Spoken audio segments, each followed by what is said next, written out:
All right, welcome to TRT World. This is Hazem Sika in Istanbul. We're taking you back now to Antalya, where the Diplomacy Forum is continuing to a panel called Protectionism, the End of Globalization. Explanation to this than that.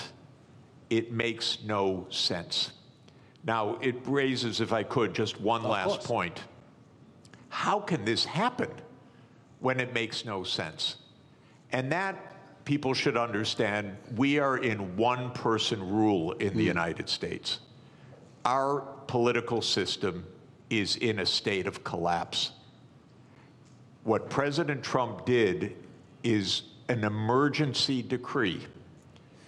Everything he does is an emergency decree. Literally, you can go on to whitehouse.gov and then follow the menu to executive decrees. And there are dozens of them. And each one starts the same way. With the powers invested in me as President of the United States, I hereby declare A, nonsense, B, nonsense, C, nonsense. Because he's king. Those powers are not invested in the President of the United States. They're invested in the Congress. You read Article 1, Section 8 of our Constitution. It says that all duties originate with the Congress. And specifically in the lower house, all legislation has to start in the House of Representatives. But the U.S., starting in 1945 after World War II, became a military state to a large extent. And so it sprinkled in its legislation emergency, emergency, emergency. And Trump doesn't have to prove anything's an emergency, he just has to say something's an emergency. So suddenly the trade deficit became an emergency, and on that basis he issues a one-person rule. Even his aides don't know what he's doing. You raise one final interesting issue, which is that the market recovered about $4 trillion when he reversed. Anyone who knew that 5 minutes before made billions. This is not the cleanest government in the world, I can tell you. I'd be hugely surprised if some people didn't know just a bit ahead of time, starting with members of the US Congress, by the way.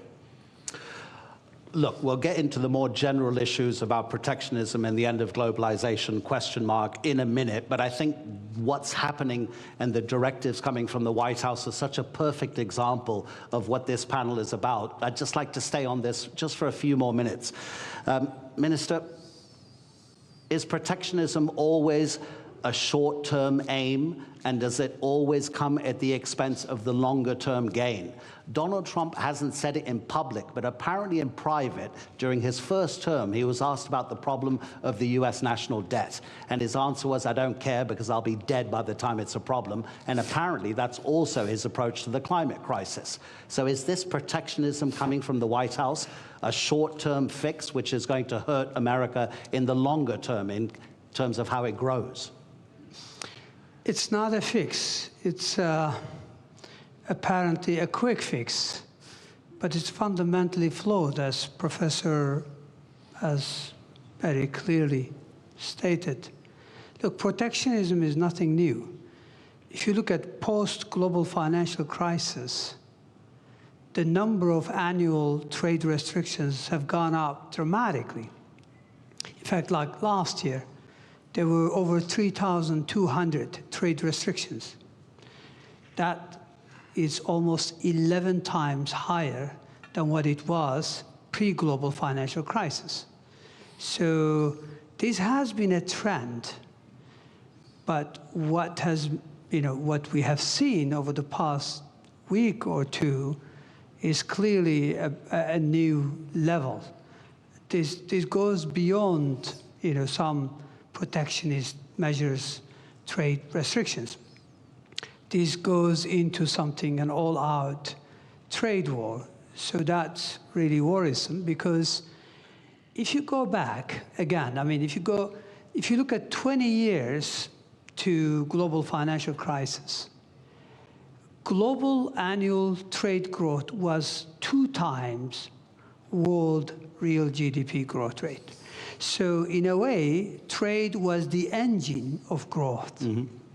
Now that engine has been slow.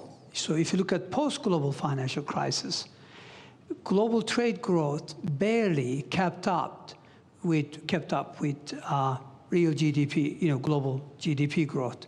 So that's no longer really one of the kind of like a strong engine. But I think the way things are now, if current state of affairs is sustained, we may end up actually protectionism dragging global growth. It is not only growth, it's really, there are many, additional fallouts from this type of policies. Absolutely, yeah. Yeah, so the answer to your question, this is not a fix. This is a fundamentally flawed, policy perspective. Obviously, countries have choice. They always have a choice.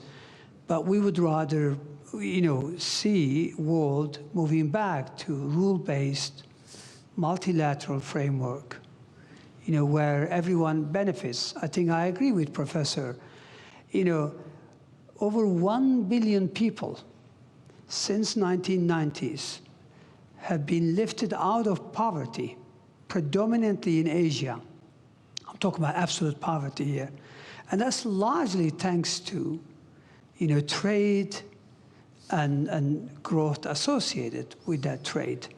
So it is worrisome that we are now experimenting policies that may actually reverse some of these gains, which I think were very important. 1 billion people out of absolute poverty cannot be underestimated.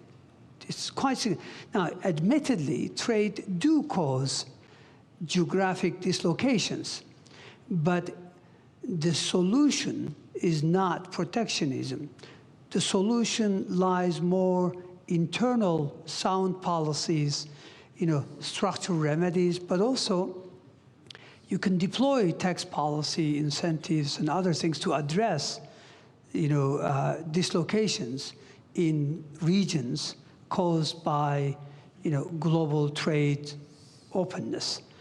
So it's not a level, but protectionism will create more inequalities. It will create bigger problems. Already you've got significant headwinds for global growth. Aging population, high global indebtedness, impending climate crisis. So protectionism is going to be yet another big blow to long-term growth outlook. And that's why growth is barely, sustained at 3%. I think the risk is that we will move to a new era where per capita GDP growth will almost disappear if we continue down this path. Really interesting what you say about protectionism having fallout in other sectors, and we will get onto that, about how it might affect cooperation on the climate crisis, global health, et cetera, et cetera. But let's use one country as a particular example about how a nation can react to protectionism. So we have the US tariffs, which in 90 days will come into effect beyond the 10% that Donald Trump has placed. Let's take two rich countries. UK and Singapore will stay at 10%. Bangladesh and Botswana will both go up to 37%. Laos will be 48%. Syria will be 41%. Lesotho in southern Africa will be 50%. In 2023, the US exported to Lesotho $7.33 million worth of goods. Lesotho in that same year exported to the United States $228 million. The US GDP per capita in 2023 was $82.8 thousand per person. In Lesotho, it was $916. Gentlemen, how does a country like Lesotho deal with the protectionism coming from the US? Minister? Well, look, protectionism is an external shock, meaning it's not a decision by, the counterparty. It's essentially, so how do you deal with it? I guess you focus on regional integration. I mean, as an antidote of protectionism. So regional connectivity, regional integration would be one way forward. So, you know, instead of globalization on a big scale, you focus on how you can deepen and broaden your ties with your immediate neighborhood or countries that are still willing to entertain rule-based trade. So I think that's the only way. Again, this is a major shock for many countries. I think global supply chains are going to suffer. This will lead to, I mean, already, I think the risk is that capital will be misallocated. Take us, I mean, take Turkey, for example. We are the world's second largest of white goods exporter. We need chips, basic ones, nothing sophisticated. We're not talking about 4 nanometers. We're talking about, you know, 30, 40, 70 nanometers. If we're worried that countries are not going to supply that, even though it may not be the most efficient way, we may have to go into a very large capex to see if we could produce them. We are good at something. Other countries are better at something. So we would rather trade. And this is a very simple, you know, economics, you know, theory. Everybody benefits. So I don't think, you know, X country or Y country, there's not much they can do except to look at, you know, ways in which they could mitigate the fallout from not being able to sell goods to the United States. But Professor, that takes a long time to arrange because, of course, the shock is immediate. You can't make deals that quickly, can you? I think the particular tariff rates that Trump announced last week that led to that financial bloodbath are not going to come back. So I don't think we're going to hear again about those numbers after 90 days. 90 days in U.S. time now is infinity. It's eternity. We'll never hear those numbers again. Where did those numbers come from? Something, again, so stupid you can't believe that any country would do this. But the idea is the following. As I said, if you want to know what your trade balance is, you earn some income, so you sell some services to somebody and you buy things. And if you spend what you earn, you're in trade balance. Technically, you're in current account balance. Now, most of us, I work for one employer, my university, so I run a big trade surplus with my university. And then I run a pretty big trade deficit with the grocery store that we buy our groceries from. And if I have to buy shoes, I run a trade deficit with the shoe store and so forth. Trump's idea, just to add to the craziness of it, is that you should run a trade balance with everybody, not an overall trade balance, but a trade balance with everybody. So you should sell a little bit, you should work a little bit for your shoe store, you should work a little bit for your grocery store, you should go around anytime you want to shop, you trade something. I'll write you an essay if you'll sell me shoes, and you make your living somehow trying to balance your trade with all of your counterparts. Well, this is insane. This is why we have a market economy. You don't have to have balance with every transaction that you do with somebody. But what Trump said was, oh, Lesotho, they sell us more than we buy from them. So they're cheating us. That's literally what he said. Literally what he said. Okay, is it completely delusional or rhetoric? It's delusional, okay? Just so you know. It's weird. But anyway, now, then he calculated a formula. Okay, Lesotho, we have to tax them by the amount to reduce the imports from them so that we have balance with Lesotho. And then they made some absolutely stupid formula that you would not accept in a first year, third week class. It came out of the U.S. Trade Representative's office. They probably were told, do it overnight, the boss wants it.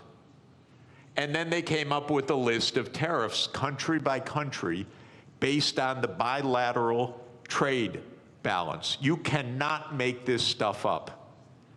This is not it used to be not a Mickey Mouse country, my country.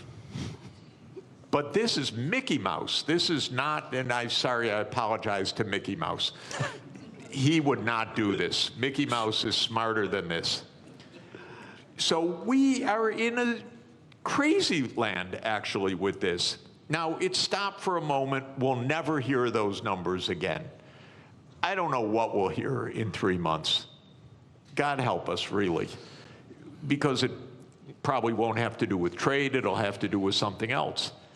But we can't normalize this as what's the rationale, how to negotiate, what to do. Of course, 60 countries immediately said, we'll rebalance. So we've just been hearing a bit of a discussion there from the Antalya Diplomacy Forum called Protectionism, the End of Globalization, with Jeffrey Sachs, the economist and public policy expert there, just been speaking, along with the Turkish Finance Minister, Mehmet Şimşek.